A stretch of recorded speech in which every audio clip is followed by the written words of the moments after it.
En esta mañana nosotros vamos a hablar, acerca de una vida cristiana verdaderamente apasionada. Una vida cristiana verdaderamente apasionada. Y uno puede leer cómo el salmista dice allí en el Salmo 42,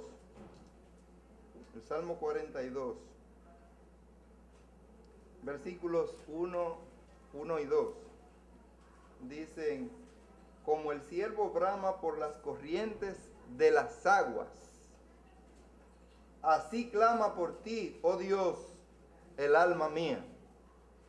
Mi alma tiene sed de Dios, del Dios vivo.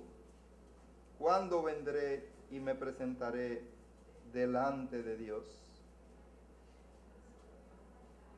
Todos los seres humanos, de alguna manera, somos pasionales. Dios ha querido poner en nosotros un ingrediente sumamente importante.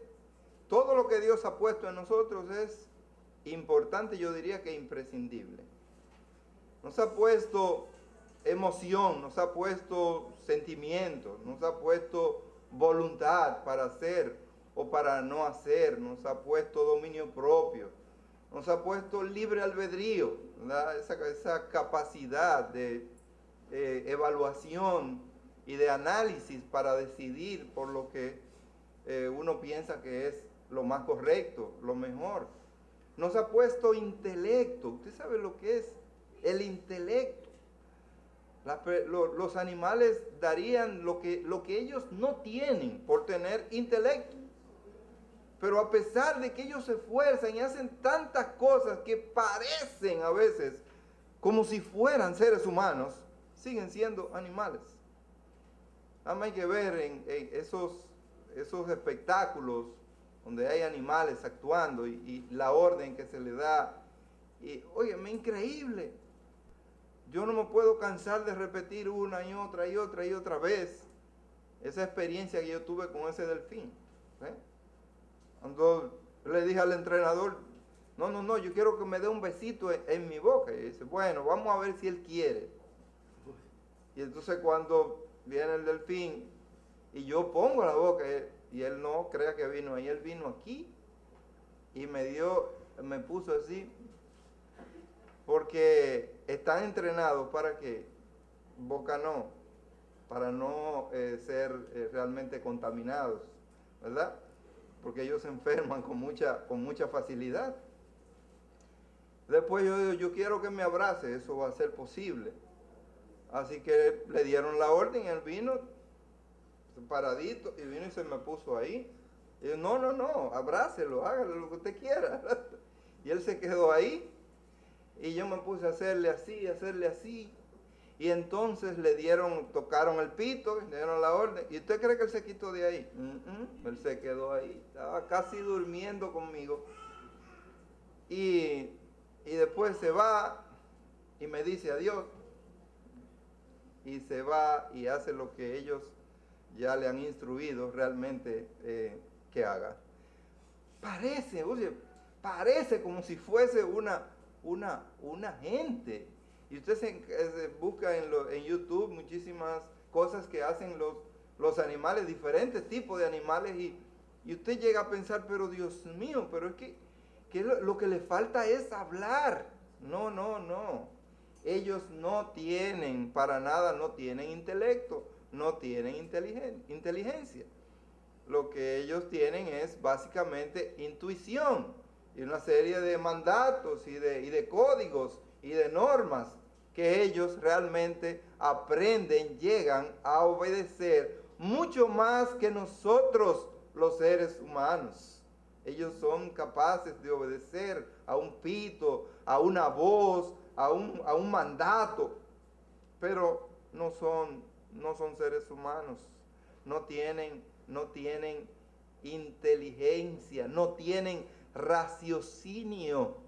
Y Dios le ha placido darnos a nosotros todas esas cosas poner en nosotros también el libre albedrío, no para que nosotros andemos de nuestra cuenta, pero para que nos diferenciemos de muchas otras criaturas, sino que nos pone allí capacidad para evaluar y para escoger y para decidir, y nos ha puesto entonces emociones. Y con las emociones nosotros nos alegramos, nosotros nos entristecemos y nosotros nos volvemos locos, por decirlo así, por las cosas que deseamos, por las cosas que queremos. Hoy podemos nosotros ver cómo la pasión de muchos les marca completamente su vida. Hay gente apasionada por muchas cosas. Por ejemplo, apasionada por la música. Me inscriben ahí, yo soy de los que también tengo mucha pasión por la música. Pero una pasión controlada, es decir, una pasión bajo control. Es interesante eso también. Bueno, pasión por los deportes, hermanos. Gente que viven, son locos, viven eso. Y son capaces de irse donde sea cuando su equipo va a jugar. Yo conozco personas en mi trabajo que compran todas las entradas del año y dicen, donde vaya mi equipo, no importa, ahí yo voy. No importa que esté lloviendo, no importa lo que ocurra, ahí yo voy. Esta noche van para Santiago, allá se van para Santiago, juegan. ¿Y a qué hora terminó el juego? A las 2 de la mañana, a las 2 de la mañana, a las 3, cogen para acá. Esta noche para la Romana, cogen para la Romana, donde quiera. No, yo no me pierdo un solo juego de mi equipo. Son verdaderamente fanáticos, apasionados. Hay gente que pierde la razón y no sabe cuando su equipo está ganando, cuando hacen una jugada extraordinaria, se pueden quitar hasta la ropa, todo y tirarlo por allá. Ellos pierden casi la razón, la pasión por los deportes. Pero hay mucha gente apasionada por la política. Pero no tal vez por la ciencia política, sino por los políticos y la vida política. Y ellos son capaces de hacer lo que sea, ellos son capaces de irse al cielo, ellos son capaces de besarle la planta de los pies a sus líderes, ellos son capaces de morirse, de dar la vida en un momento dado por esos políticos a quienes ellos siguen. Son verdaderamente apasionados, fanáticos, casi locos. Yo tuve un primo de mi mamá, un primo hermano, que era el presidente del Partido Reformista en mi pueblo, y éramos muy familiares, y él iba a mi casa o mi mamá lo buscaba, y ese hombre era, todo lo que respiraba era el Balaguer, doctor Balaguer. Así que cuando el doctor Balaguer iba a hablar, no le hable a ese señor absolutamente de nada, porque él cogía una mecedora o lo que fuera y ponía, a veces, bueno, la televisión no podía funcionar, pero ahí tenía su radio y él oía ese discurso donde fuera completito y nadie podía interrumpir. Y entonces una vez el doctor estaba en famoso discurso, extraordinario discurso en México. Y este hombre comenzó a hablar y a irse, y finalmente llegó a los Andes y subió por los Andes, descendió por los Andes, siguió hablando. Y ese hombre comenzó con una emoción, y ahí en la mecedora, ¡pam!, le dio un infarto y murió. Su hijo ha venido aquí y yo le he invitado, él está muy cercano, está buscando del Señor. Realmente su padre murió justamente porque no soportó, ¿verdad? Era tanta la emoción que sentía al oír ese derroche de información y de cosas.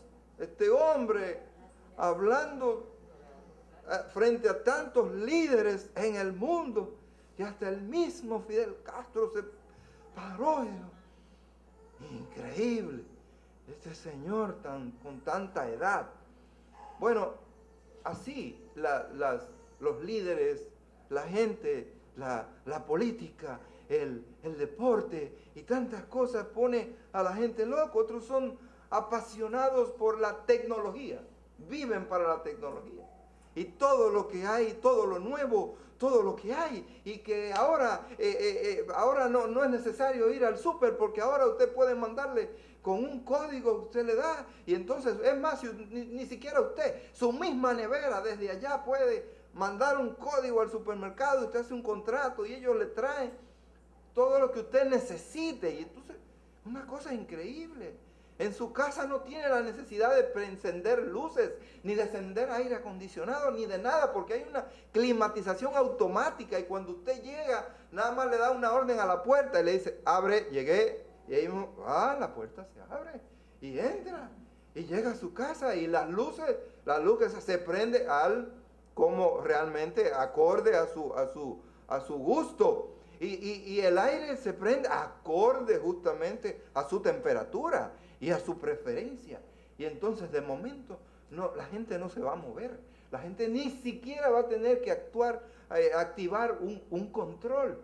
Bueno, y toda la tecnología. Y lo último que hay ahora es que tal cosa, que ahora el vehículo que va a hacer esto, que ahora con estos vehículos eléctricos, hermano, increíble todo lo que pasa. Y hay gente que nada más respira eso, y solo habla de eso, y solo le pone atención a esas cosas. Otros son apasionados por la belleza, por las modas. ¿Cuál es el último corte? ¿Cuál es el último peinado? ¿Cuál es lo último que está de moda? ¿Cómo es? Y entonces ya no encuentran cómo cortarse los cabellos. Hacen unos cortes por aquí, que es aquí de más bajito, y entonces por aquí que más alto, y por aquí. Al final usted no sabe cómo es y cómo es lo mejor. Antes nosotros decíamos, mira esa mujer que está, ¿y quién fue? Alguien que no sabe recortar, porque le cortó de más por allí, le cortó. No, ahora es la moda. Pero hay gente que andan con unos pantalones, y entonces los pantalones, hay menos tela de lo que hay es más carne por todos lados, y un roto por aquí por la rodilla, otro por este lado. Y entonces yo le dije a alguien en una ocasión, mira, ay, se te rompió el pantalón. Y dice, don, usted no sabe cuánto eso cuesta. Dice, perdón que estoy desactualizado. Guay, pero la moda, ¿qué es lo último? La belleza. Otros son apasionados por el sexo. No me hable de otra cosa, sexo. Y todo lo que ven, y todas las películas que ven, y todo lo que compran, y donde quiera que ven, y donde quiera que hablan, todo es sexo. Y entonces el sexo le enferma la cabeza y los vuelve locos. Se vuelven adictos, se vuelven enfermos realmente. Otros son, ¿verdad?, dados por el dinero. Ahí muchos se inscribirían. No, a mí no, pero a mí no. Cuando analizamos el fondo, no lo que usted diga con la boca, no, el fondo, realmente cómo usted actúa. Y uno podría a veces hasta hacer una prueba. Y dice, ok, aquí vamos a hacer el debate, pero el que conteste mejor, mire, es muy interesante y muy animado lo que hacemos los miércoles. Pero si yo me invento que voy a dar un premio de 10,000 o 20,000 o 50,000 pesos al equipo que resulte ganador, tengo que buscar la policía y ponerla ahí, hermano, porque es así la cosa. Si eso es sin ningún incentivo real, imagínese usted, si yo buscara un incentivo, 100,000 pesos tiene el equipo que gane esta noche. No, esto es increíble. Y eso que nosotros di que no, el dinero no. El dinero es la raíz de todos los males. Y a veces nos volvemos como hasta medio hipócritas, ¿verdad? Bueno, no amamos y no deberíamos y no debemos amar el dinero, pero muchas veces nuestra actuación, cómo nos comportamos, desmiente eso. Lo desmiente.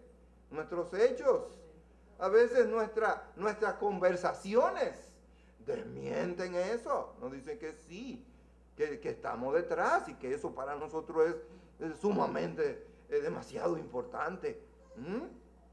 Hermanos, el dinero, todos somos de alguna manera pasionales, tenemos pasión y qué bueno que Dios ha puesto pasión en nosotros, pero esas pasiones deben estar bajo control. Porque cuando esas pasiones, no importa qué tipo de pasión, nos dominan, entonces se pierde la cordura, entonces se pierde la razón, entonces nos volvemos locos y normalmente fracasamos, paramos en el fracaso. La pasión nos lleva a veces a dar la vida y muchas veces dar la vida por nuestros ideales, ¿verdad? Gentes que mueren por lo que ellos creen y por lo que ellos piensan.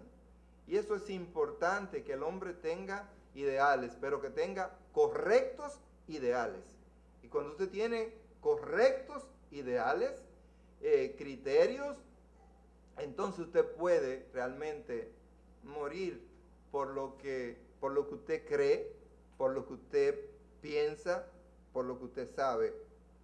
Pero siempre, siempre, siempre, tu pasión va a determinar quién tú eres.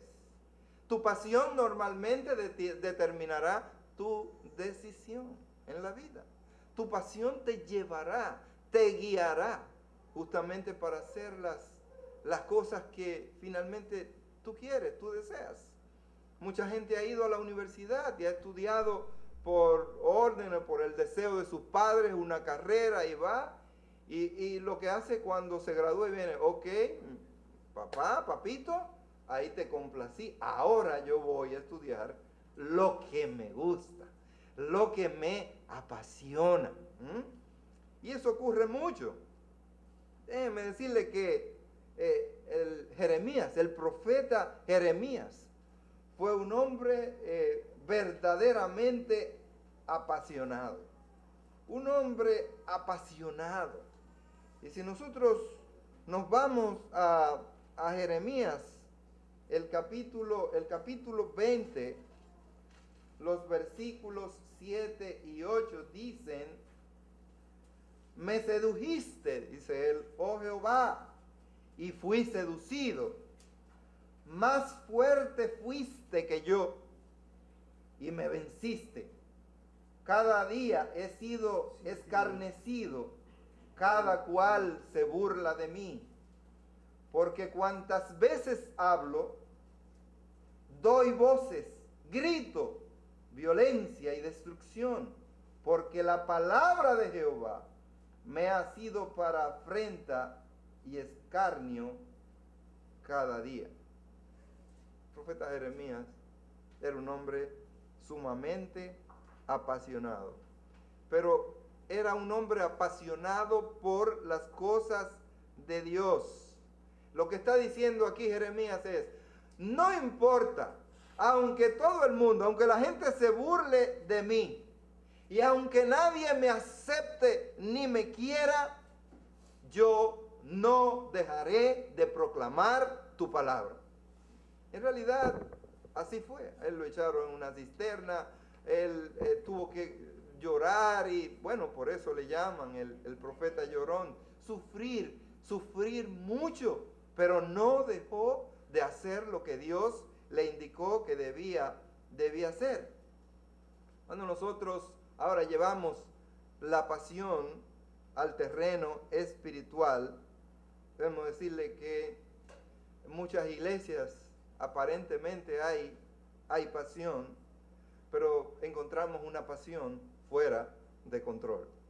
No importa en qué, dónde sea, en qué terreno sea, hay pasiones que están fuera de control. Imagínense que yo me emocionara tanto aquí. Gloria a Dios.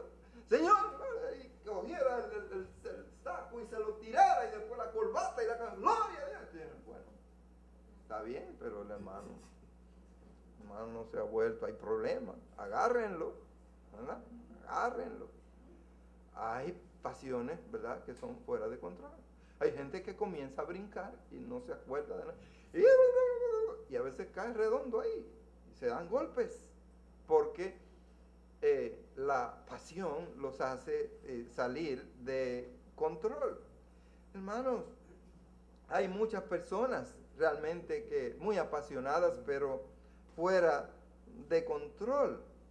No todos los creyentes que forman parte del linaje de la familia de Dios son tan apasionados, es decir, su fe cristiana no es tan apasionada. La mayoría que son creyentes que realmente asisten a los cultos en la iglesia, ellos intentan mantener un buen testimonio para el Señor. Posiblemente se llevan bien con los vecinos, con otras personas. Son personas que dan sus ofrendas, sus diezmos para Dios, pero lamentablemente cuando usted analiza ya más a fondo su vida, resulta que ellos no son apasionados por Cristo. No son apasionados por Cristo. Esta pasión es algo que vibra dentro de nosotros. Es algo que nos mueve, es algo que nos impulsa, es algo que sentimos fuertemente, que late en nuestros corazones, nos entusiasma. Y nosotros cuando tenemos esa idea o ese deseo en nuestros corazones, somos capaces de hacer lo que tengamos que hacer con tal de lograr ese propósito. La palabra pasión significa acción y efecto de padecer, de sufrir y de tolerar. El amor no es solo una virtud positiva que nos hace mostrar nuestros afectos, nuestra atracción, o tal vez nuestro cariño desinteresado hacia alguien, sino que realmente el amor incluye pasión. ¿Qué es lo que es la pasión en el amor? Y no puede estar fuera.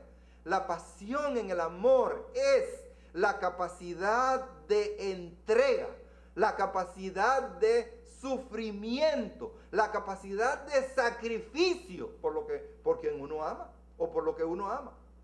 Y eso es el ingrediente que tiene que ver con la pasión. Y la pasión forma parte integral del amor. Si usted no muestra pasión, entonces usted definitivamente no ama. Hay gente que dice, no, es que yo amo a mi manera. Yo no soy capaz de ir a abrazar o dar un beso porque yo no soy muy efusivo. Yo no soy muy dado a eso. No. El amor implica una demostración de alguna manera afectiva a eso que realmente usted ama. Cuando yo paso un día, por ejemplo, y no veo a mi gata, cuando llego me la quiero comer. Y la abrazo y la agarro por allí hasta que tiene que salir corriendo. Y digo, ¿cuánto? Y ella se vuelve loca porque es que hay una interacción, ¿verdad? Y hay un afecto muy grande.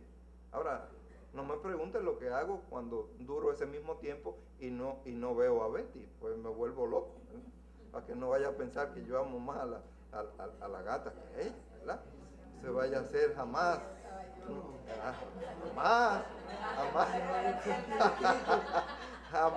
esa idea, jamás. Así que nosotros No vamos a entrar a valorar esas razones, por qué hay tanta gente que no están tan apasionados, que no muestran tanta pasión por el reino de Dios. Sería muy bueno analizar y ver por qué razón usted no muestra realmente esa pasión, algo que le cautiva acerca del reino de Dios y lo que es la fe cristiana. Pero en esta oportunidad a mí me interesa enumerar algunas, no todas, tal vez quién sabe, no son las más importantes, pero algunas de las señales que identifican a aquellos que realmente están apasionados por la fe cristiana. ¿Qué es lo que sucede? Bueno, en primer lugar, vamos a ver la pasión por las Escrituras.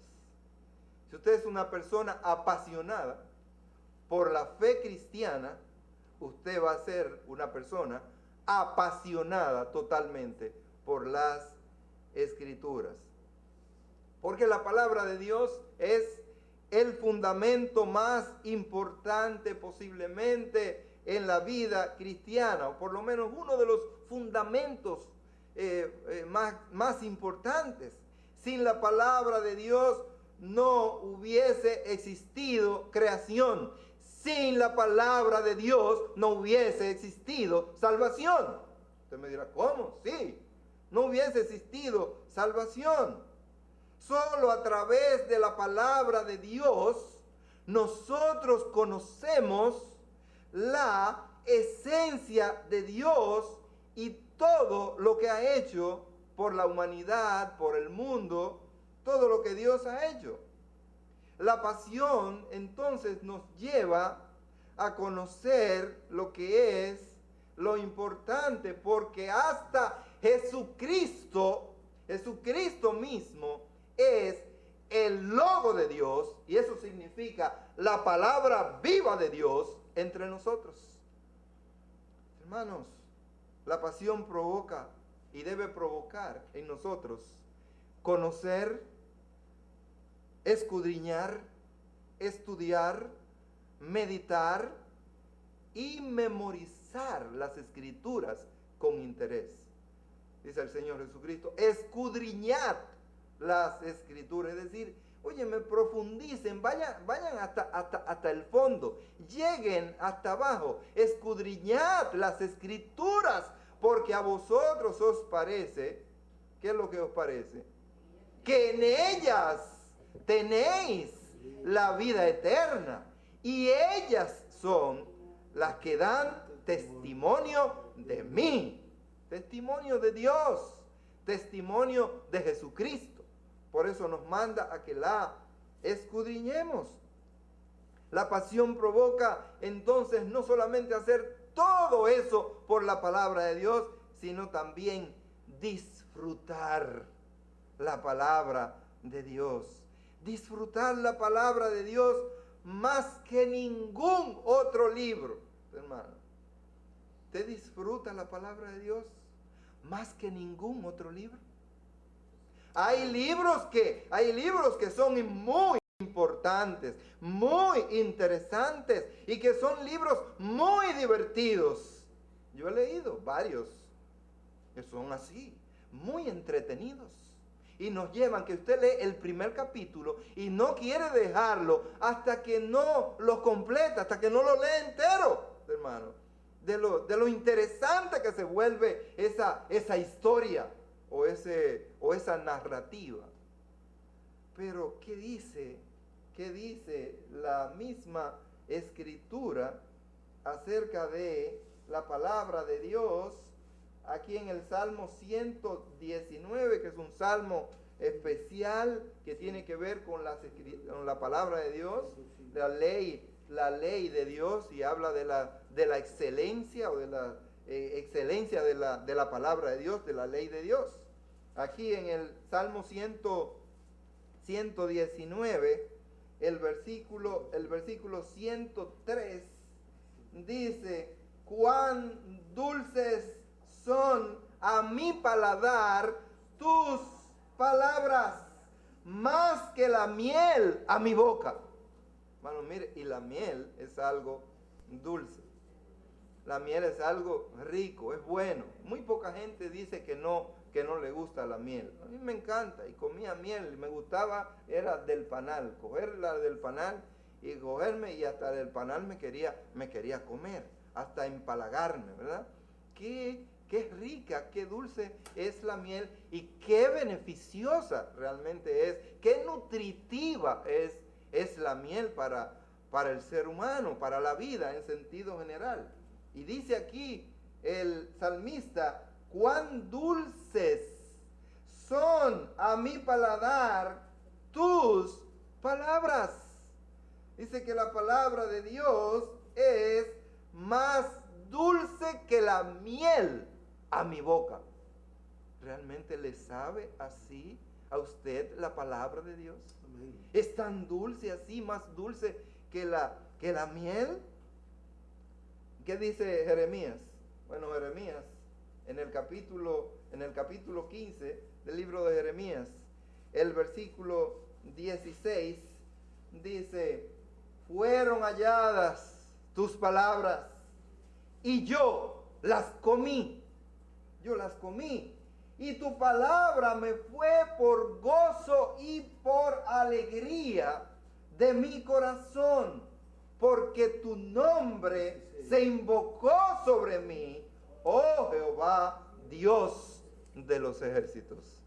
Aquí encontramos a un hombre que halla la palabra de Dios, y esa palabra era tan dulce, esa palabra era tan rica, que dice: yo no soporté, yo no aguanté, y dice esa palabra tan deliciosa que yo la comí.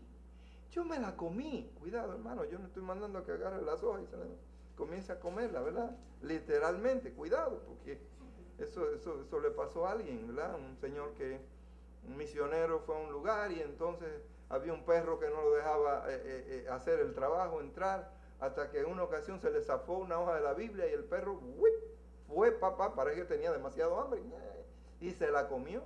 Y cuando el misionero en la otra ocasión volvió a la casa, el perro ni ladraba. El perro se quedaba, lo veía y se quedaba. Nada más le faltaba decirle al misionero: Dios te bendiga. Y entonces el dueño, el señor de la casa dice: oiga, misionero, desde el momento en que este perro se comió la hoja de la Biblia que le cayó, este perro jamás ha vuelto a ladrar. Ahora estoy preocupado. No sé si es que está enfermo. ¿Qué es lo que ha pasado? Bueno, luego se comió la palabra de Dios y le dice el misionero: trajo paz a su corazón. Y entonces le dice el Señor: bueno, el libro que usted me dejó, la pequeña Biblia esa, yo me voy a comenzar a comer también. No, un momento, no es un asunto literal, ¿verdad? Pero dice aquí el profeta que esa palabra era tan rica, tan deliciosa, y le sabía tan bueno en su paladar, que cuando él la probó, él no soportó, él se la comió y produjo un efecto que todos quisiéramos tener en nuestras vidas. Que esa palabra, el efecto que produjo, dice, fue gozo y alegría verdadera en nuestros corazones. Esa palabra produce el gozo. El gozo primero, el gozo de la salvación, pero después produce el gozo de la comunión. Dos importantes gozos en la vida. Hay tres, pero este es dos muy importante. El gozo de la salvación, pero después el gozo de la comunión, pero también el gozo de la proclamación. El gozo de la proclamación es cuando usted no se puede quedar callado. Es cuando usted tiene que hablar eso que ha llegado realmente a sus vidas. Y ese es el tipo de gozo que Dios espera que nosotros tengamos. El gozo primero de la salvación. El segundo gozo es el gozo de la comunión. Y después es el gozo de compartir realmente la palabra de Dios, que es el gozo de la proclamación. Si usted no experimenta ese gozo, entonces su vida, usted no está experimentando el gozo que produce realmente la palabra de Dios. Cuánto gozo, dice el profeta, y yo las comí, y me fue por gozo y por alegría de mi corazón, porque tu nombre se invocó sobre mí. ¿Qué era lo que él veía en la palabra de Dios? El nombre de Dios. Y ese nombre de Dios, él lo asumió, porque es en el nombre de Jesucristo que toda rodilla se doblará. Es el nombre de Jesucristo que debemos proclamar. Es el nombre de Jesucristo que debemos recibir para nosotros ser salvos de nuestra maldad y de nuestros pecados. Tu nombre se invocó sobre mí. Y eso produjo ese grande gozo aquí en el profeta. Pero también esa pasión debe llevarnos o debe provocar que las escrituras se conviertan prácticamente en nuestro estilo de vida. Siguiendo con el Salmo 119, esta vez el versículo 97 dice: oh, cuánto amo yo tu ley, todo el día es ella mi meditación. Y eso significa una persona realmente apasionada por la palabra de Dios.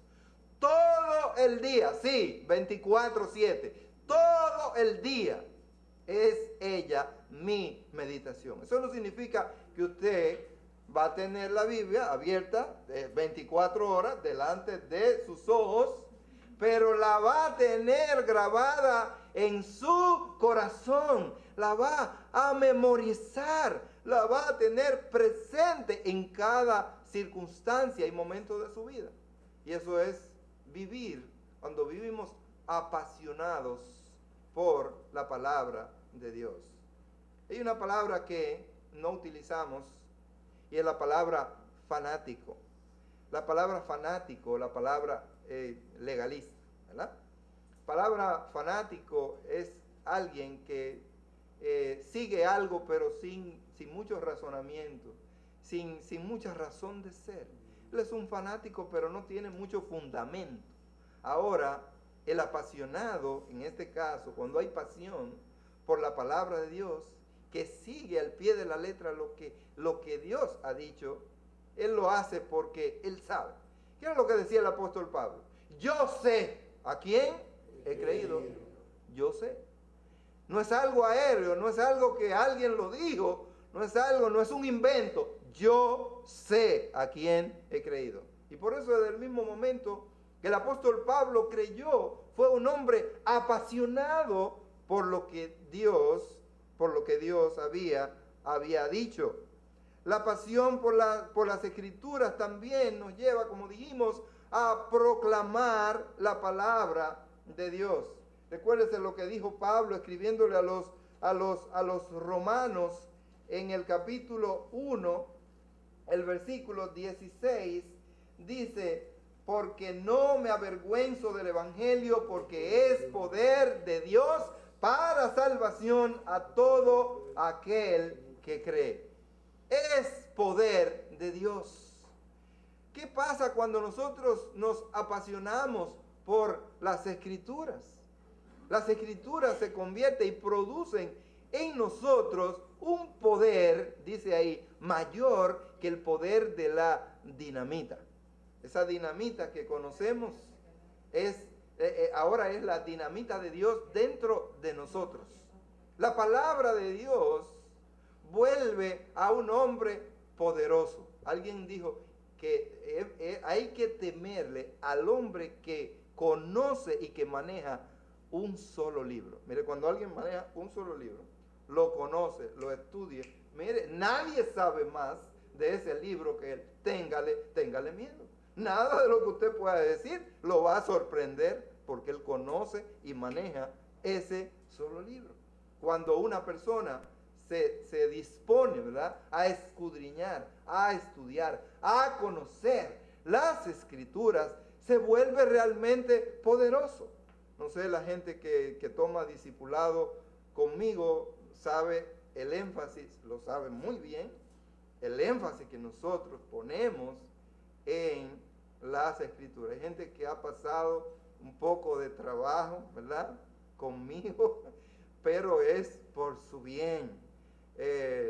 Son horas, sí, horas, hasta que finalmente logra memorizar, aprenderse por lo menos.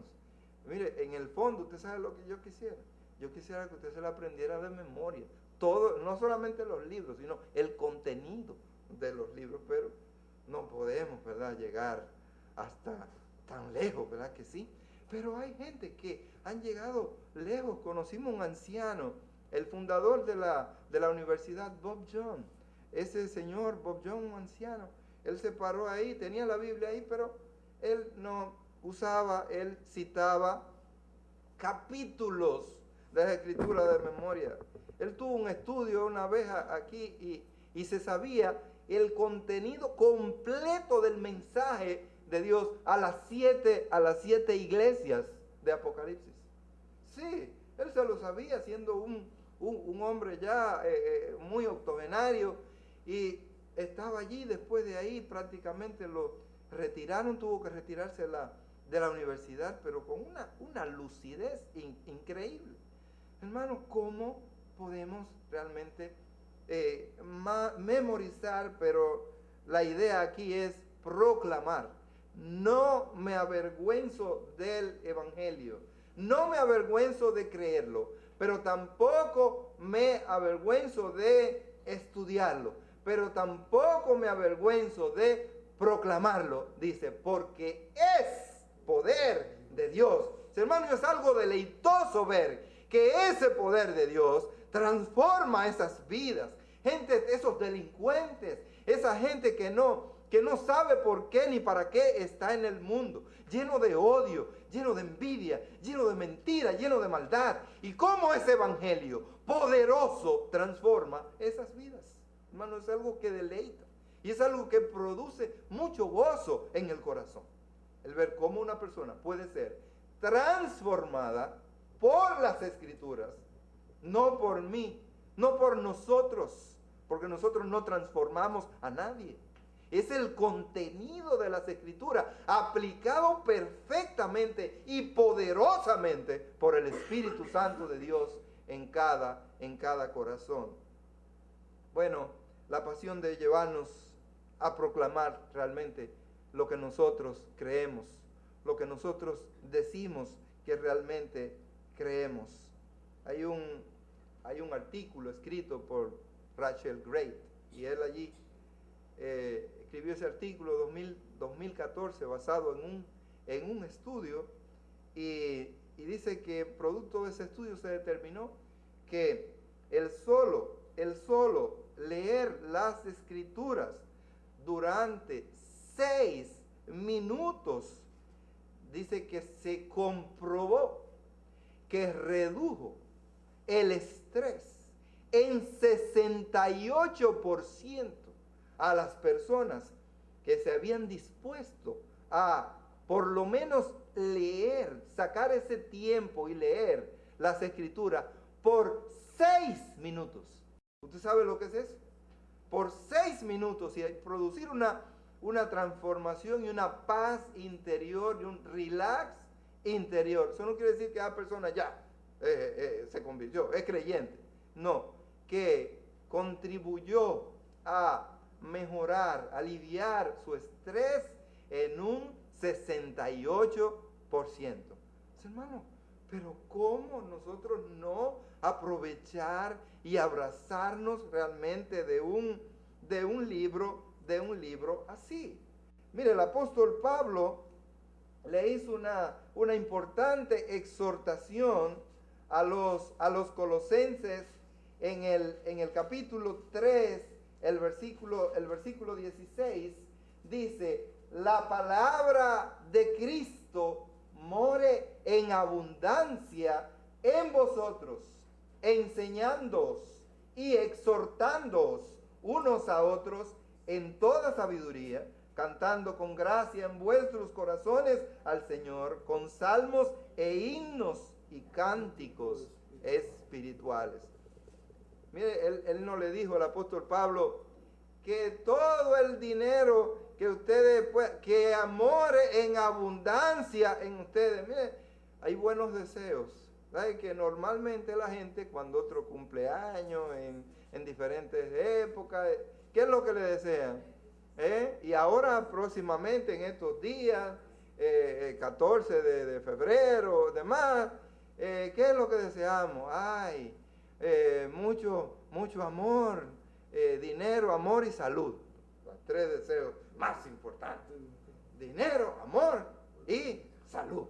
Si usted tiene dinero, tiene amor, no importa qué tipo de amor, y tiene salud, ya no necesita. El apóstol Pablo no le dice, no habla de esos deseos. El deseo del apóstol Pablo para estas personas, para estos hermanos, es que la palabra de Cristo more en abundancia en vosotros. ¿Para qué? ¿Cuál es la finalidad?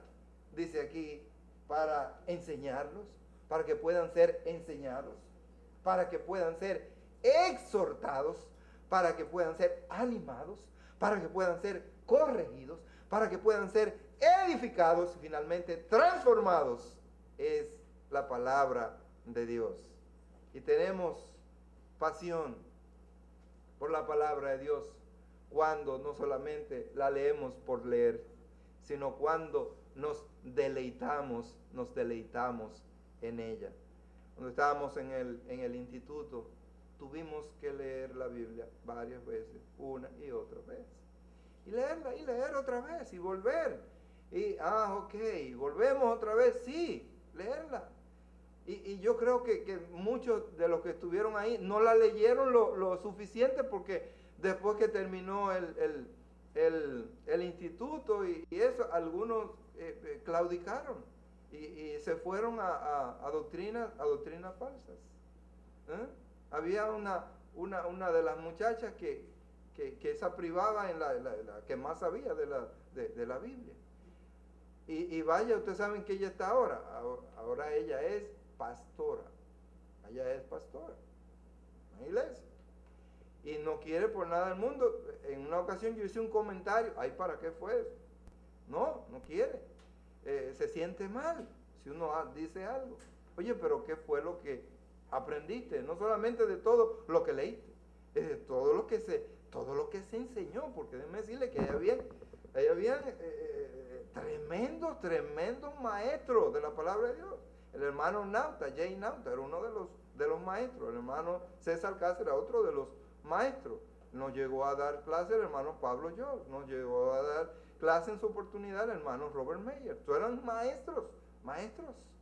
Y nos enseñaron las escrituras. Pero, hermanos, pero no solamente el que es apasionado en la Biblia, en la fe cristiana, tiene pasión por las escrituras, sino que en segundo lugar tiene pasión por el servicio. Pasión por el servicio. Hay una frase muy popular que hay muchos que han tratado de atribuírsela, pero esa frase es originaria de un escritor indio llamado Rabindranath Tagore, que dice: quien no vive para servir, no sirve para vivir. Posiblemente usted se sabe la frase, pero difícilmente pueda memorizar el escritor.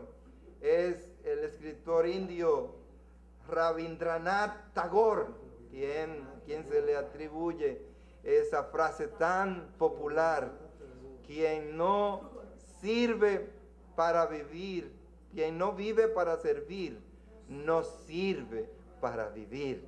Bueno, y eso es interesante. Se ha hecho una de las frases más populares, más citadas por muchísima gente que ha tratado inclusive, y nosotros erróneamente, de atribuírsela a esas personas. El apóstol Pablo nos recuerda que el propósito de la conversión de las personas al evangelio no es ningún otro. Como dice, os convertisteis, le dice él a los tesalonicenses, de los ídolos a Dios. Era muy interesante, esa gente era sumamente idólatra. Y ustedes vinieron y dieron ese paso. Y ustedes se convirtieron, abandonaron, dejaron los ídolos y vinieron a Dios. Dice, ustedes se convirtieron de los ídolos a Dios para servir al Dios vivo y verdadero.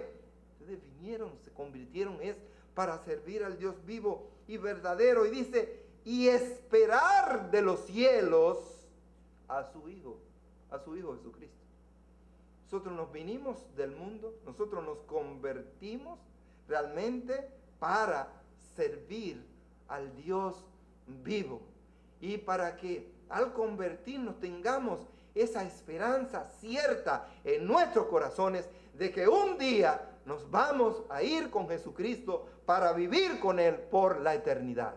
Amén. Y eso es tan importante en la vida cristiana. Por eso servimos a Dios. Por eso le dedicamos nuestras vidas a Dios. Porque tenemos esa fe cierta en nuestros corazones. Y este texto es clave para entender la espiritualidad cristiana, porque nosotros no solo hemos conocido a Dios para tener una simple esperanza. Sí, hay gente que tiene alguna esperanza vana y vive en este mundo con esa esperanza vana. Pero nosotros, además de esta esperanza, hemos venido a Cristo y nos hemos convertido a Cristo para servirle a Dios. Es para servirle a Dios. Por eso los que están apasionados por el reino de los cielos han entendido que el llamado del Señor es para entregar su vida ahora, después de entregarla a Cristo, es entregarla en favor de los demás. Es entregarla en favor de los demás. Por eso, la alabanza que se cantó al final del drama, dice, ¿verdad? Vivir, vivir, vivir. ¿Cómo que dice? Siempre, no. Amar, amar, amar. Es entregarse. ¿A quién? A Cristo Jesús. Y después dice, la segunda parte, vivir, vivir, vivir, siempre sirviendo, que equivale a decir, entregándose entonces a la humanidad. Pero primero debemos de entregarnos a Cristo. Si usted no entrega su vida y su corazón a Cristo, no tiene sentido el entregarse a la humanidad.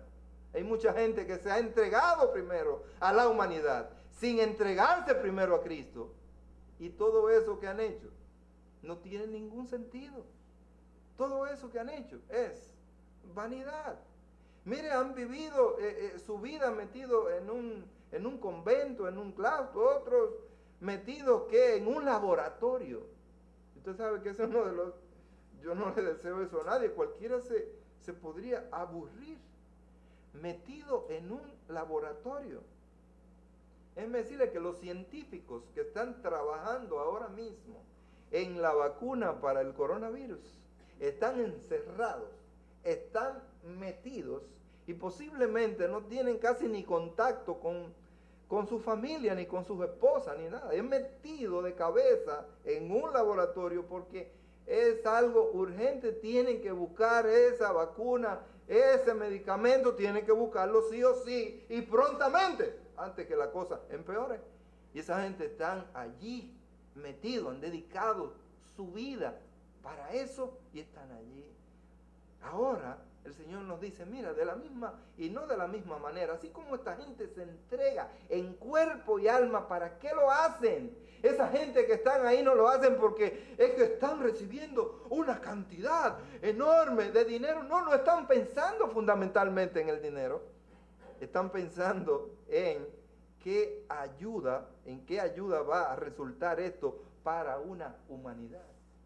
Porque si no se obtiene, mire, si no hubiesen encontrado ese suerito para el ébola, hubiera acabado en el mundo. En África comenzaron a morirse personas y comenzaron a infectarse personas. Y si no hubiesen tenido se hubieran descubierto, inventado ese suerito, mire, aquí entre nosotros hubiera llegado y se hubiera muerto muchísima gente. Así que esa gente se meten allí pensando, güey, tenemos que avanzar rápido en esto porque si no, parte de la población va a fallecer. Porque, ¿cómo es que está el índice de hambrientos, la gente desnutrida en el mundo? ¿Usted sabe por dónde anda eso? Y eso ataca fundamentalmente y primero a estas personas que están desnutridas, que tienen otras condiciones, que su sistema inmunológico está sumamente desprotegido, está sumamente débil. Y esta gente lo saben y se empeñan en esto. Hay un venezolano que no sé, se inventó, pero un hombre que tiene 100 años y a los 100 años él estaba metido en su laboratorio. Y él le preguntan, ¿cómo eso? No, porque todavía. Él estaba hace como un año y algo que yo lo vi, leí, y dice que él estaba casi ya descubriendo un medicamento para unos tipos ahí de cáncer que existen. Porque hay diferentes tipos de cáncer. Entonces, no es que esté la cura para el cáncer, no. Hay que determinar qué tipo, ¿verdad? Qué tipo de cáncer. Y él estaba fajado en eso. Todavía a los 100 años. Y nosotros, ya después que tenemos los 60 y pico de años, ya estamos por retirarnos de todo. De todo, ¿verdad? Ya, no, porque ya. No. Dios quiere aquí que estemos dispuestos para el servicio al Señor y después el servicio a nuestros semejantes. Al servir a Dios, nosotros vamos a centrar la atención en el prójimo y no en nosotros mismos. Fíjense que hay una relación íntima entre lo que es Dios y el prójimo. Fíjense que la Biblia dice que nosotros debemos amar a Dios sobre todas las cosas, pero no se queda ahí. Porque es muy fácil, ¿verdad? Es muy fácil decir, no, yo amo a Dios. ¿Y cómo tú vas a determinar, cómo te vamos a medir el amorímetro, ¿verdad? Lo mismo que el gocímetro, ¿verdad? ¿Cómo lo vamos a medir? La forma de medir el amorímetro es a través de ese instrumento. ¿Y cuál es el instrumento de referencia que tenemos? Nuestros semejantes. Amar a Dios sobre todas las cosas, pero después tú vas a amar a tus semejantes, al prójimo, ¿como quién? Como a ti mismo, en cierto sentido. Porque el amor, el nuevo mandamiento, es que nosotros amemos, ni siquiera es como nosotros amamos, sino que el termómetro y el punto de referencia es como Cristo ha amado. Ahí quiere Dios que lleguemos, que nosotros amemos como Cristo ha amado, porque nuestro amor muchas veces es imperfecto. Nosotros podemos amar, dije, mira, tú sabes cómo yo te amo a ti, como yo me amo a mí, pero ¿qué pasa con nosotros? Que nos vivimos haciendo daño. Nos vivimos haciendo daño y somos capaces en un momento dado de saltar y tirarnos al mar y disponer de nuestra vida. Bueno, pues sí, yo no quiero que tú me ames. Yo no quiero que tú me ames como tú amas la vida tuya. Yo quiero que tú me amas como Cristo amó a la iglesia y dice, y se entregó a sí mismo por ella. Al final ese es el punto de referencia. Sin embargo, en primera instancia, a usted no le gusta, ¿verdad? Que le den, que le golpeen, que le hagan. Y entonces usted debe tratar por todos los medios de no hacer lo mismo con sus semejantes. No le gusta que lo engañen, ¿verdad? La gente se vuelve, óyeme, por ahí alguien se quedó, creo que con 50 pesos en una ocasión mía, y Betty quería volverse loco. No, porque vamos a volver. Deja eso ya, olvídate de eso. No, porque no, a mí no me gusta que se queden, que me engañen. Sí, pero muchas veces entonces nosotros estamos tan dispuestos a engañar a otros. Yo no entiendo cómo es eso. Tenemos mucha facilidad para engañar a otros. ¿Sabe por qué? Porque no pensamos en nosotros mismos. Bueno, pasión por el servicio. Tenemos que conocer un poco de el drama humano. ¿Qué es lo que está pasando? ¿Qué es lo que está sucediendo en esta humanidad? ¿Qué es lo que está sucediendo en las familias, en las parejas, en los hijos con los padres, en la gente, en la calle, en los compañeros de trabajo, aún en los hermanos, en la iglesia? ¿Qué es lo que está sucediendo? Es un drama terrible. Es un drama tétrico. Y cuando nosotros nos involucramos, entonces cada vez debemos estar listos y dispuestos, ¿verdad?, a interceder y ayudar y amar a nuestros semejantes. Centramos la atención en los otros. Cuando el creyente que tiene pasión por el reino de Dios toma la decisión de no interesarse en sus semejantes, está dando muy mal testimonio de esa pasión y de ese amor que dice tener por el reino de Dios. Juan el Bautista envió un mensaje a nuestro Señor Jesucristo. Y él le mandó a preguntar a Jesús: ¿eres tú el que había de venir o esperamos a otro? ¿Y por qué Juan le mandó a preguntar eso al Señor Jesucristo? Juan el Bautista fue el que presentó al Señor Jesucristo, fue la atalaya que lo presentó. ¡He aquí el Cordero de Dios que quita el pecado del mundo! Digo él. Y estaba anunciando y presentando con mucha pasión. Pero buena la primera. Dice que él le mandó unos mensajeros ahí. Pregúntenle a él, díganle a él que si es él realmente. Ahora yo estoy dudoso. O si es que tenemos que esperar otro. El hombre tiene muchos problemas. Hasta que el Espíritu Santo realmente no produce ese convencimiento real, nosotros estamos vacilantes y vacilantes. ¿Sí o no? Esta es la religión verdadera. La Biblia es la palabra de Dios, la verdad. ¿O no? Y ahí encontramos mucha gente nadando. Pero es verdad. Y Juan, se esperaba que Juan no preguntara eso. Pero Juan lo mandó a preguntar. Pero qué interesante es la respuesta que le dio el Señor Jesucristo. El Señor Jesucristo no le dijo: claro que soy yo. No le dijo eso. La respuesta que le dio Jesús fue: id y haced saber a Juan las cosas que oís y veis.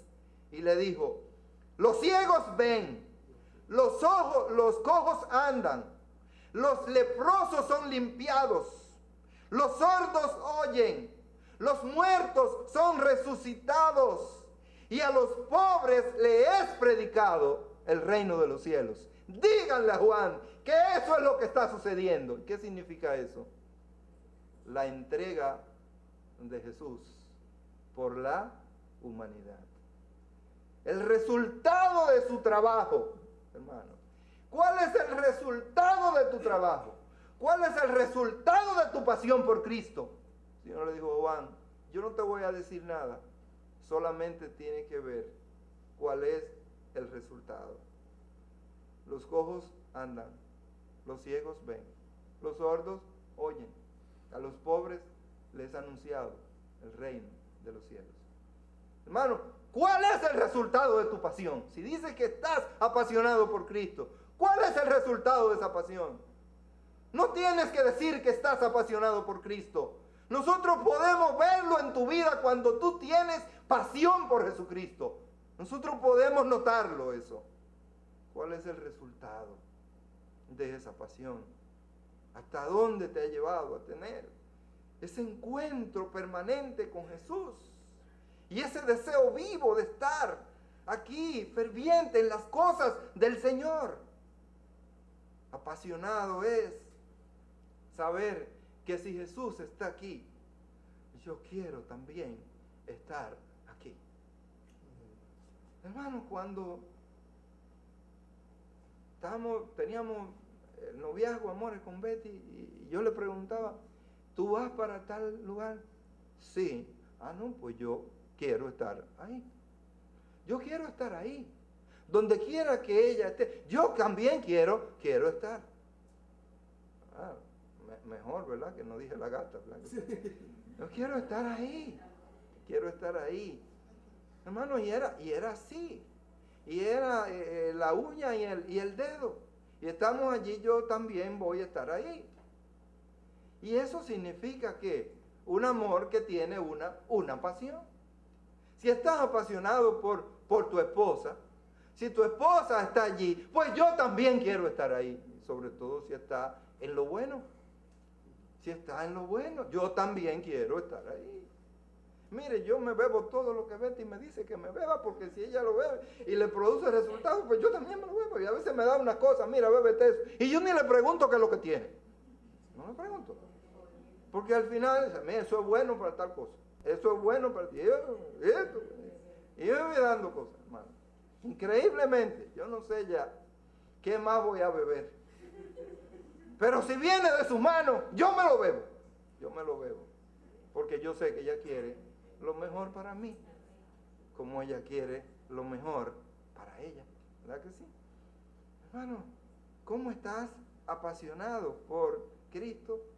¿Cuál es el resultado realmente de esa pasión? Jesús vino para salvar a la humanidad aquí y ahora. Jesús vino para reducir el dolor y la angustia. Y lo que nosotros y los que tenemos pasión por Jesucristo, nosotros también tenemos pasión por lo mismo que Jesús tuvo pasión.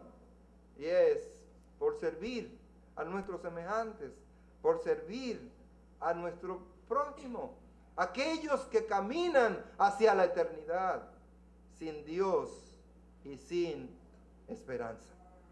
Hermano, así que en primer lugar, pasión por las Escrituras. Y en segundo lugar, pasión por el servicio. ¿Tienes pasión por servir a Cristo? ¿Tienes pasión para que Dios use tu vida para Él? ¿Tienes pasión para entregarte? ¿Quieres estar con Él? ¿Quiere que Él, donde quiera que Él esté presente, tú también quieres estar presente? Entonces tienes pasión por Cristo. En tercer lugar, debes tener pasión por la comunidad cristiana.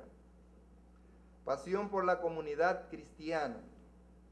La iglesia es el instrumento más importante que usa Dios para el desarrollo del proyecto del reino de los cielos. Es cierto que hay cristianos que no se reúnen en una iglesia y ellos intentan desarrollar su vida espiritual desde lejos de las comunidades cristianas. Pero déjame decirte que ese no es el mejor ejemplo. Ese es un error, ese es un grave error. Y es al mismo tiempo una desobediencia al mandato divino. ¿Qué fue lo que dijo el Señor? No dejando de reunirnos como algunos tienen.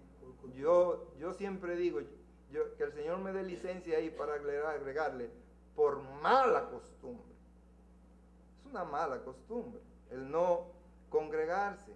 Es a través de las relaciones interpersonales, caracterizadas justamente por el amor, el perdón, la igualdad, la justicia, la tolerancia, la libertad, la inclusión, como se hace evidente y palpable el reino de los cielos entre nosotros. Tú le puedes ir diciendo, como dice Juan, que tú eres creyente, que tú eres un hijo de Dios, pero si tú no amas a tu hermano, a quien tú has visto y a quien tú has tratado, ¿cómo dices tú entonces que amas a Dios? Así que entonces ellos no tienen pasión por el reino de Dios, no están trabajando para la construcción justamente de ese reino. La iglesia es muchas cosas, más de lo que usted se imagina. En primer lugar, la iglesia es la verdadera familia de Dios. La iglesia es la verdadera familia de Dios. Hermanos, y muchas veces nosotros somos capaces de hacer cosas por nuestros hermanos que su propia familia no la harían por ellos. Porque nosotros somos parte de esa familia de Dios. Usted tiene que ser un incrédulo para usted ver a su hermano en un momento de necesidad y que usted no vaya en su ayuda, en su favor. Porque nosotros somos la familia de Dios. Amén. Dice Pablo, escribiéndole a los Efesios, en el capítulo 2, los versículos 18 y 19, dicen, porque por medio de él, los unos y los otros, tenemos entrada por un mismo espíritu al Padre.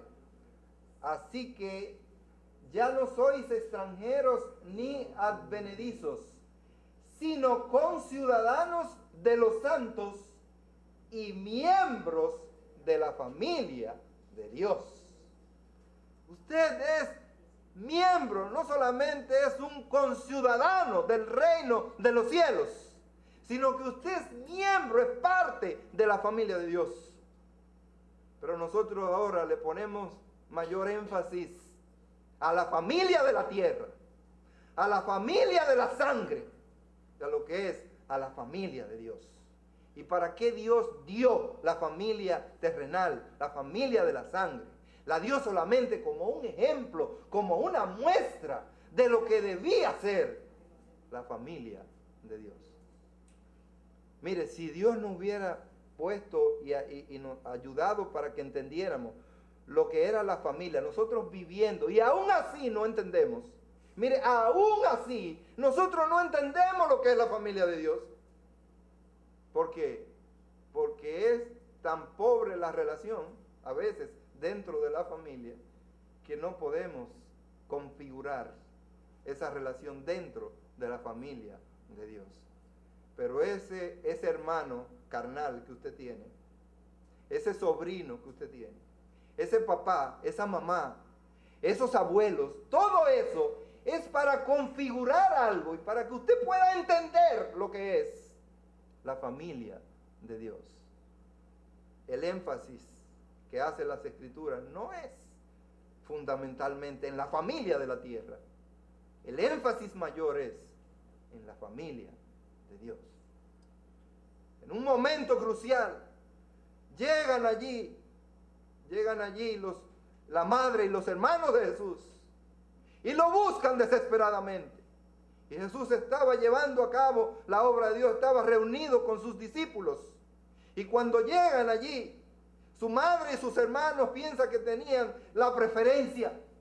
Y le preguntan y le dicen, dile a Jesús que aquí estamos nosotros. Cuando van y le dicen a Jesús, mira, que tu madre y tus hermanos te buscan. Y dice Jesús, ¿quiénes son mi madre y mis hermanos? Sino los que hacen la voluntad de mi Padre. ¿Por qué? Porque posiblemente esos hermanos y parte de esos hermanos eran tan impíos como los otros impíos, porque no se habían todavía convertido a Cristo. Dice ahora, ¿quiénes son mis verdaderos hermanos?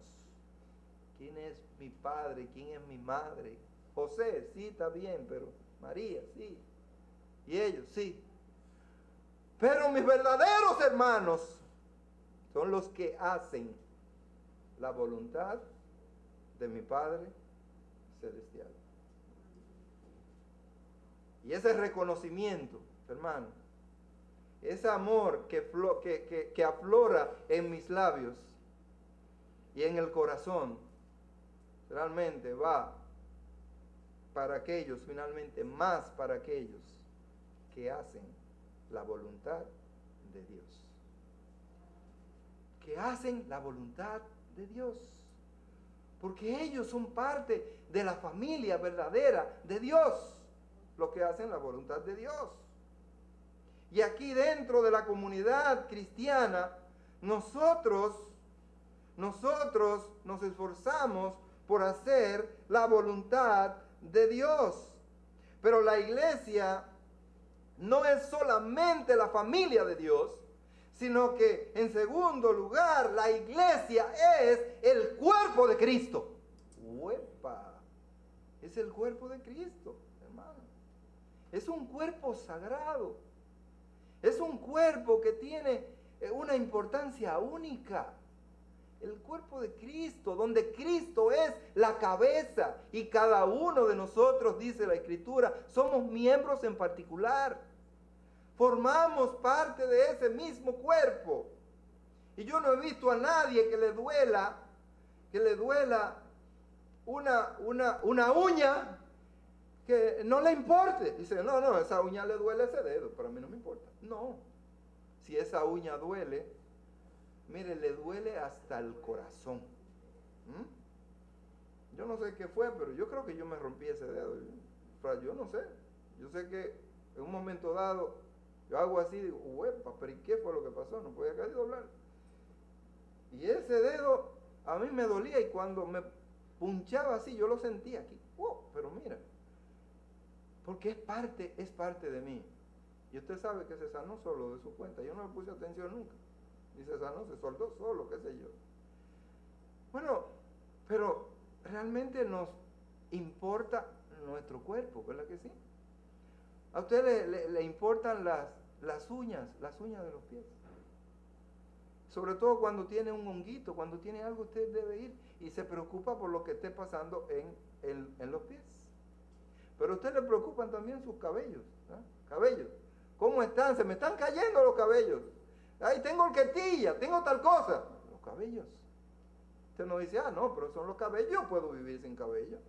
Bueno, es posible, hay mucha gente que vive sin cabello, usted lo ha visto. Ahora es la moda, cabello, quedarse sin nada. Bueno, pero son parte integral de este cuerpo. Y cada una de esas partes cumple una función importante en nosotros. Somos miembros del cuerpo de Cristo. Es un ejército de soldados, dice la Escritura, disciplinados y activos contra el régimen de Jesucristo. Un creyente en Cristo es un soldado de Jesucristo. Y usted sabe, una de las cosas que caracterizan a los soldados es la disciplina. Y dentro de la disciplina tiene que ver lo que es la obediencia. Básicamente, obediencia. No importa lo que se te diga, es obediencia. Es disciplina, es formación. Y nosotros, los hijos de Dios, al formar parte del cuerpo de Cristo, entonces somos soldados de Jesucristo. Y finalmente, tú tienes que tener pasión, en cuarto lugar, por seguir a Jesús. Seguir a Jesús. Cuando alguien tenía contacto con Jesús, inclusive habiendo sido objeto no de algún milagro, ¿usted sabe lo que quería? Estar con Jesús. Hubo algunos casos en que el Señor sanó, que esa gente quería irse tras Jesús. El famoso endemoniado gadareno, después de haber sido liberado de esos demonios y ya estar en sus cabales, le pidió a Jesús, yo me quiero ir contigo.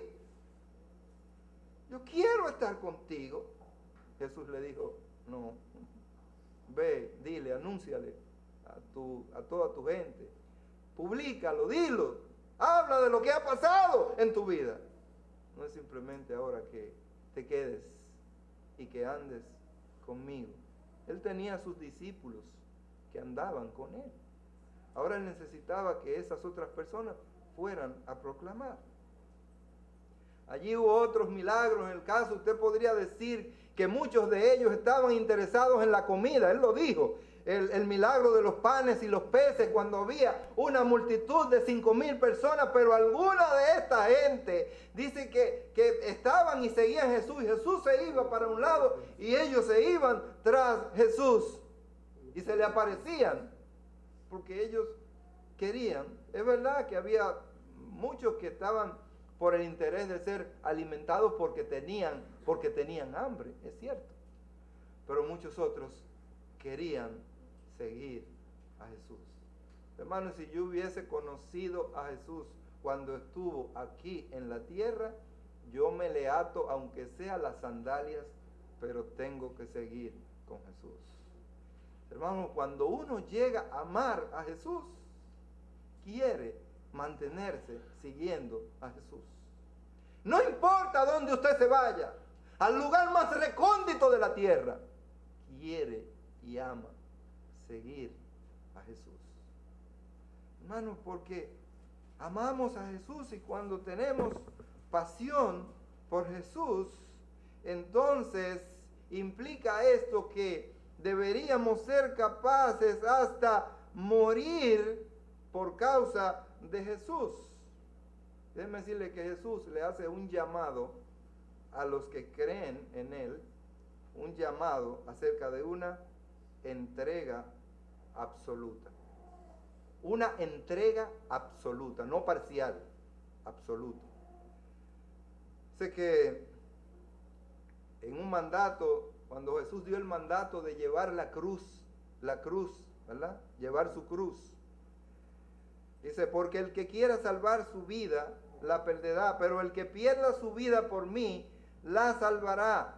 ¿De qué le sirve al hombre ganar el mundo entero y sin embargo pierde o se destruye a sí mismo? Dice Lucas, el Señor dijo que la persona que sigue a Jesús debe tomar cada día su cruz y sígame. Y eso de tomar su cruz implica muchas cosas, ¿verdad? Eso de tomar la cruz no quiere decir que usted va que yo tengo un sufrimiento y eso significa que yo voy a agarrar mi sufrimiento y seguir a Jesús. Es que yo tengo seguir. No es eso solamente, eso no es lo que significa. Tomar su cruz cada día implica estar dispuesto a sufrir por causa de Jesús. ¿Qué es lo que implica la cruz? La cruz lo que significa es sufrimiento, no otra cosa, porque allí fue que lo crucificaron a Él. Así que cuando nosotros tomamos la cruz, es que tenemos que tener la disposición a padecer por Cristo, no importa. Es decir, hay muchas cosas que nos llaman la atención en este mundo. Muchas cosas nos llaman la atención, pero con tal de seguir a Cristo, debemos estar dispuestos a sufrir esos deseos pasionales, muchas veces, con tal de seguir a Jesús. Hermanos, seguir a Cristo implica sacrificio. Déjenme decirle que Jesús tuvo que enfrentar la casta de aquellos días, es decir, a los sacerdotes, a los escribas, a los fariseos y también a los nobles y poderosos. Él fue capaz de tocar a un leproso.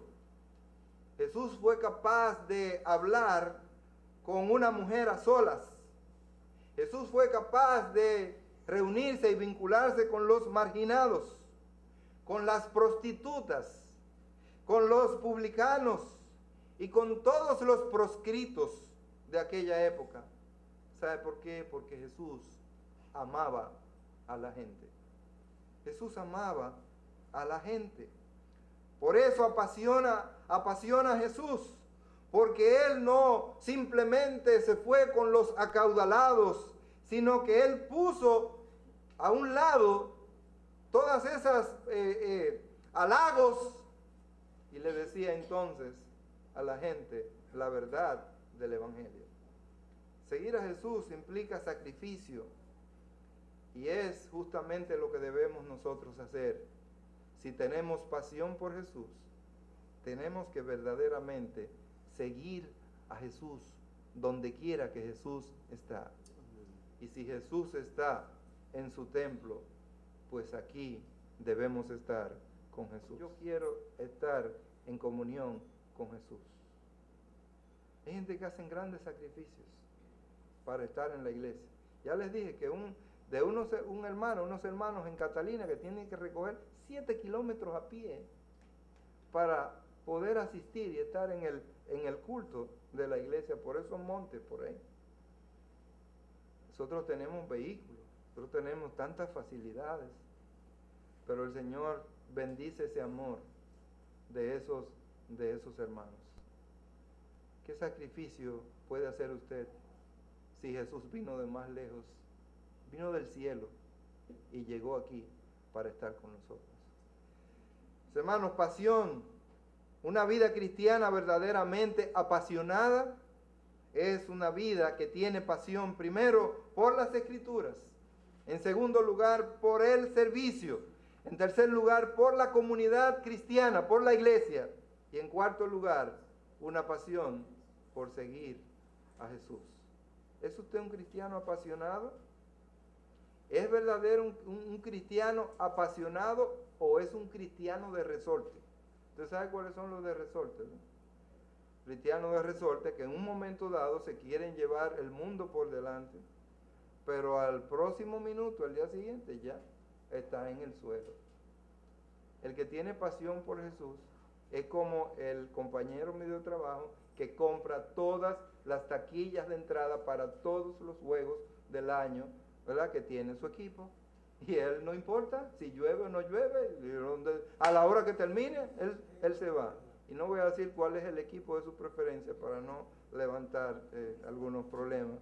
Pero imagínense que es el escogido. Pues bien, realmente los apasionados, como mostré yo ahora mismo, nosotros seguimos a nuestro equipo, aunque no sea el que más gane. No importa, nosotros seguimos a nuestro equipo, no importa en la condición que haya quedado. Nosotros seguimos a nuestro equipo, no importa cuál sea las condiciones, ¿verdad?, en que se encuentre. Así nosotros seguimos a Jesús. No importa en qué condición estemos en la vida. Puede ser que usted esté en silla de ruedas, puede ser que esté en cama, puede ser, no importa. Debe seguir a Jesús y morir por Jesús si aún fuere necesario. Que el Señor nos bendiga. Amén.